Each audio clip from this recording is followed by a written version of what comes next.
കല്ലൂപ്പാറ ഗ്രാമപഞ്ചായത്ത് വൈസ് പ്രസിഡന്റായി എബി മേക്കരിങ്ങാടിനെ തിരഞ്ഞെടുത്തു. ചെറിയാൻ മണ്ണഞ്ചേരി രാജിവെച്ച ഒഴിവിൽ നടന്ന തിരഞ്ഞെടുപ്പിലാണ് എബി തിരഞ്ഞെടുക്കപ്പെട്ടത്. കല്ലൂപ്പാറ ഗ്രാമപഞ്ചായത്ത് വൈസ് പ്രസിഡന്റായി കോൺഗ്രസിലെ എബി മേക്കരിങ്ങാട്ട് തെരഞ്ഞെടുക്കപ്പെട്ടു. UDF ധാരണപ്രകാരം വൈസ് പ്രസിഡന്റായിരുന്ന ചെറിയാൻ മണ്ണഞ്ചേരി രാജിവെച്ച ഒഴിവിലാണ് തെരഞ്ഞെടുപ്പ് നടന്നത്. CPMലെ രതീഷ് പീറ്ററിനെ 3-നെതിരെ 7 വോട്ടുകൾക്കാണ് എബി മേക്കരിങ്ങാട്ട് പരാജയപ്പെടുത്തിയത്. ഒരു CPM അംഗത്തിന്റെ വോട്ട് അസാധുവായി. മറ്റൊരു CPM അംഗം വിദേശത്താണ്. BJP അംഗങ്ങൾ തെരഞ്ഞെടുപ്പിൽ പങ്കെടുത്തില്ല. Thiruvalla taluk statistical officer TK Pradeep Kumar വരണാധികാരിയായിരുന്നു. മമതയോ വിദ്വേഷമോ കൂടാതെയും ഞാൻ എന്റെ ഔദ്യോഗിക കൃത്യങ്ങൾ യഥാവിധിയായും വിശ്വസ്തയോടും എന്റെ പരമാവധി കഴിവുകൾ പ്രയോജനപ്പെടുത്തിയും നിർവഹിക്കുമെന്ന് ഈശ്വരനാമത്തിൽ സത്യപ്രതിജ്ഞ ചെയ്യുന്നു.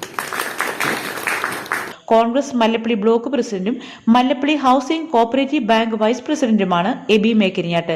2010 മുതൽ തുടർച്ചയായി 3 തവണയായി കല്ലൂപ്പാറ ഗ്രാമപഞ്ചായത്ത് അംഗമാണ്.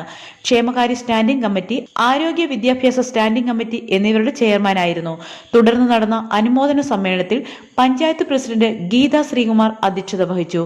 Kerala Congress senior general secretary Kunjukoshipaul, advocate Riji Thomas, Manubhai Mohan, Suresh Babu Palazhi, EK Soman, Vineeth Kumar, Koshy P Zacharia, Cherian Mannancherry, Ratheesh Peter, TM Mathew, Jnanamani Mohanan, P Jyothi, Saji Poikudiyil, Anil Thomas, James Kakkanattil, Anila Francis, Reji Chacko, Susan Thomson, Laisamma Soman, Jolly Reji, KK George, Saji Mekkaringat, Suresh Sampickal, KP Selvakumar, Jim Illath, Bency Alex തുടങ്ങിയവർ പ്രസംഗിച്ചു.